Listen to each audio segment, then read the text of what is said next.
Do I think an afterlife exists? Dude, I think if I initiate this particular branch of the conversation, I might find out whether an afterlife exists by the end of it. If you don't end it. The stream part. Not the playing part, the stream. But the problem is, ever since the Kramnik stuff, I feel like if I start doing well, people assume the worst of intentions. Like, why did he end the stream? Suddenly start playing well. You know what I mean? I know what you mean. It was among the most difficult periods of my life, and I don't say that lightly. There were moments where I felt like my life was collapsing in front of me. That like, people are actually believing this. Like, it took me so long to understand because everything that this is built on is so absurd. And I know I've never cheated in a single game, right? So, and not only that, you know, Dina, that I play like OTB chess, OTB blitz. I live for that. There's a bullet match over the board against Fabiano Caruana, which I won. I'm just as good OTB as I am online. Everybody knows this, right? Like, do you feel me on that? Like, it's not that I have never come out of my cave in Charlotte and I'm just some like anonymous unknown. I'm from the same Soviet chess school as Kramnik is. I speak his language. He knows my coach, Psahis. Like, I was like, this is going to resolve itself in a day, right? Like, there's no way that this is going to stick, right? So that was the initial shock. And then when this dragged on and I felt like super GMs were starting to like question my integrity, it was like such a shell shock. It was like everything I built was crashing down because of like, what? Like where are the defending voices? Like, why is this happening? You know, like I'm still recovering from it, to be honest. Yeah, this was the most tilting thing that people are assuming that it's just one guy. Kramnik shouting in a street corner. Why are you just like ignore? Stop doing what you always do and pay attention to the troll. No, okay? Like, not just like Jan, but normal GMs. Like, you can see this even like after I played New York. Like, I understand they didn't mean badly, but the tweets that were like, Vladimir Burcevic, you see, Naroditsky got 10th place. Are you satisfied now? So like what, if I had a bad tournament, this would have followed me for the rest of my life? Because I could have, if I lost to Fressinet down a queen, like when I lost to Gelfand, I almost had a nervous breakdown. I was like smashing my head with my phone. Like, it was just like, had Ivanchuk not lost on time? Like, you could see how I was freaking out. I felt like my life was on the line in New York. Like, if I didn't have a good tournament, and this is an explicit quote from a super GM who shall go unnamed. He's like, people will leave you alone under the condition that you do well in New York and like that you, I forget what was the second condition. Like, what the f***? Like, how does this guy get to do this? And then the other big misconception was that I was dragging this on by engaging, right? That Hans told me this. I hope I can share this. That like, of course, Hans doesn't agree with me. He knows I don't cheat. But he said, but you should have ignored him from the start. There are people who got obsessed with, there's a Discord dedicated to like Naroditsky, like rabbit hole cheating. There were like people full time who got so obsessed with this, they would go through all of my videos, all of my content.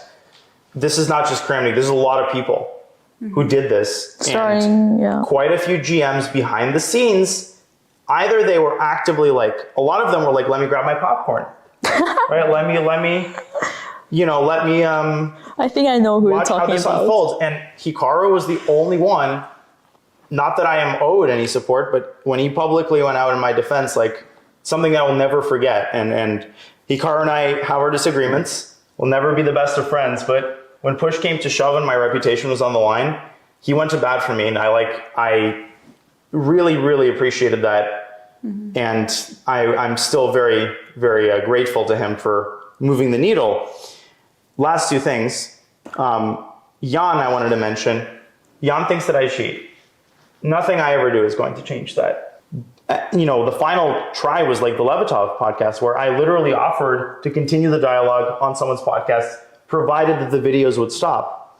Do you feel like the dust has mostly settled with that, or do you feel like you've seen sort of an influx of trolling on your videos, or like that there've been, it actually, wait, did the Proctor launch, did that come after this, or? Yeah, the Proctor launch came after it, and this is why I'm sensitive to the Levy video, right? Because I don't want to reignite the like fake, like, oh, he's throwing games now, like this is how I'm cheating. Compared to the peak when I couldn't do a commentary without trolls coming in and like accusing me of cheating during the commentary, there was literally nothing that I could do. I still have, like, I played a match with Anish Giri, blitz match during the peak of this. I had 5 cameras, like on all sides. I had 5 cameras filming me. I won 7.5, 2.5. Now I will never fault Anish for this. He's not responsible for his chat. I looked over at the end of his YouTube chat and I was like almost in tears. Like every second comment was like, he's cheating, he's cheating, he's cheating. I'm literally pushing a pass pawn forward to a promotion.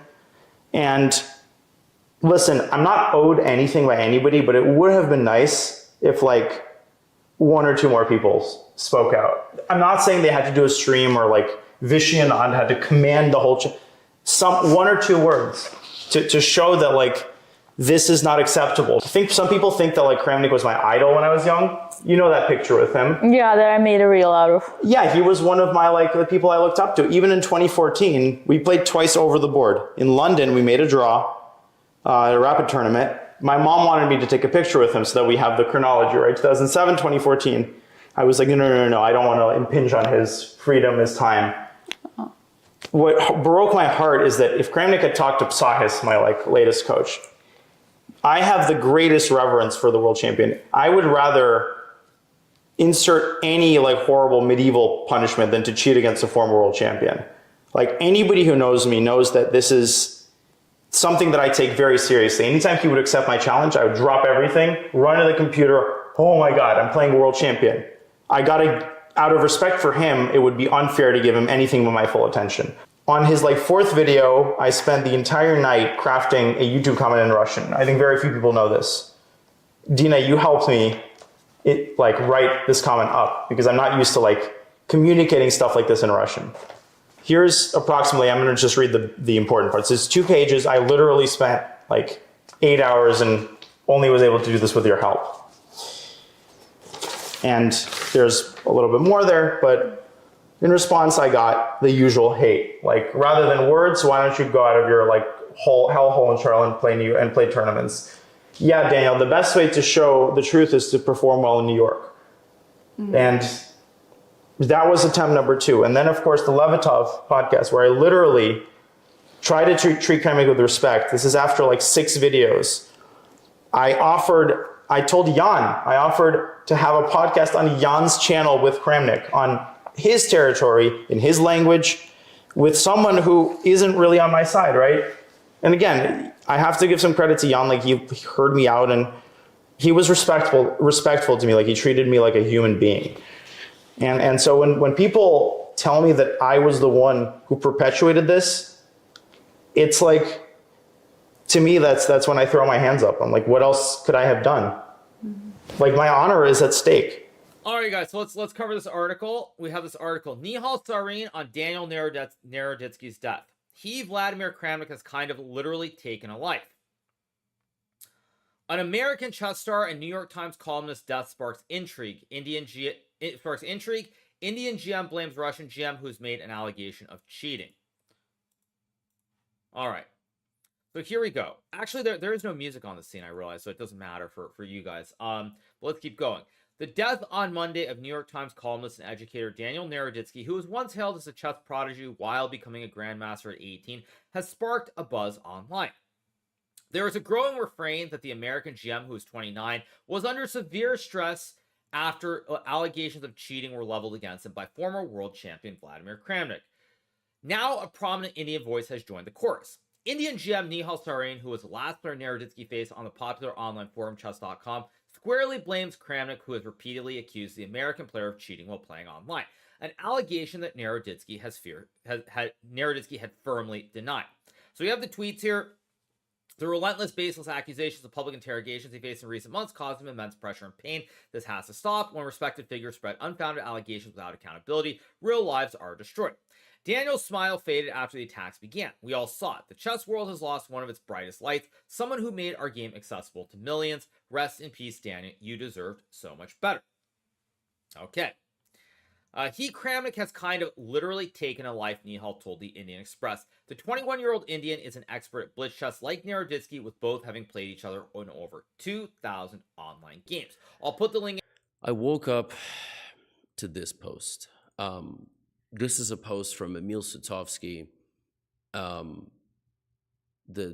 frequent person on this channel, CEO of FIDE. Amount of love given to Danya post-mortem is unprecedented. I can't recall anything of the kind, but here is the problem. Where are all of you when Danya was alive and unwell?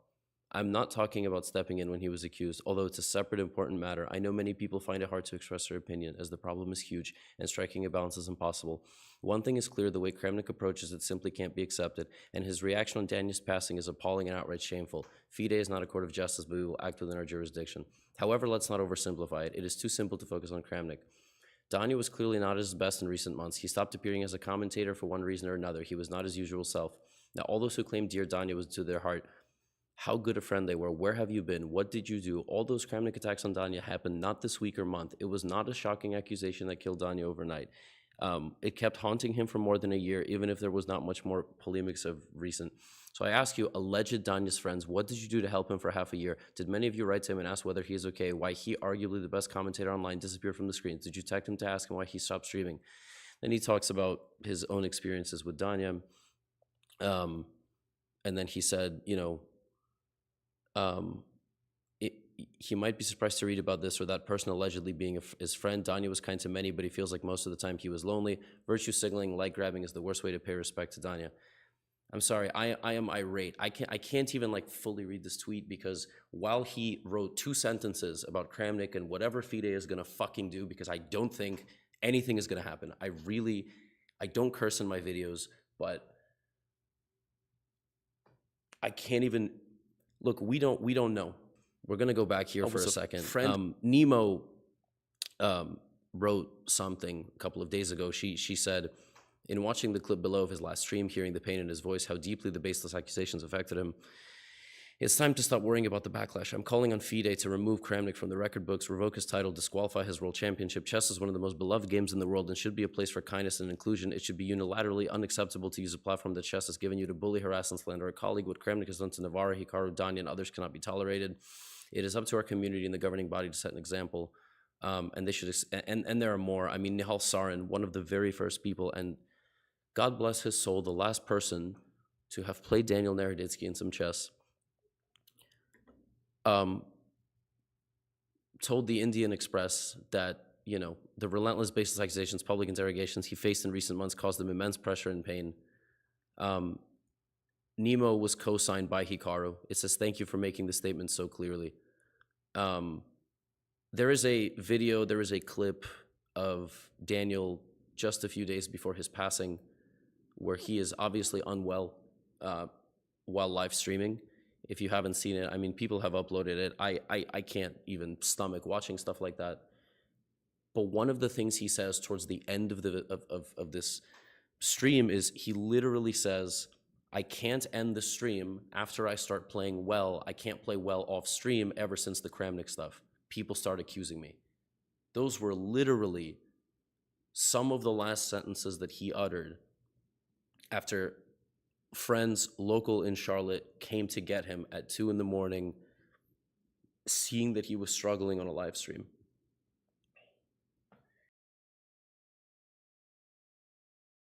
Through this, just like many of you, for whom Danya played some role in your life. You know, many people got into chess and in their darkest times during the pandemic or whenever, you know, like studying for med school or working your way up the ELO ladder or connecting with friends and relatives over chess. Like, I can't believe this is real. And I can't believe that this is the immediate response from the only people maybe in the chess world who can do anything about it.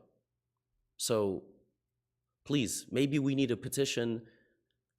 I imagine I will be seeing some of the best players in the world like Hikaru and Fabiano, maybe, I don't know, because I think he's in the US Championship, right? At his funeral. Please, we can't let this go in vain. And while I wanted to wait a little while before opening the Pandora's box of this conversation, the point is not to point blame and start this and that, but there needs to be justice. And I don't know how we're gonna get there with FIDE. Like I just don't know.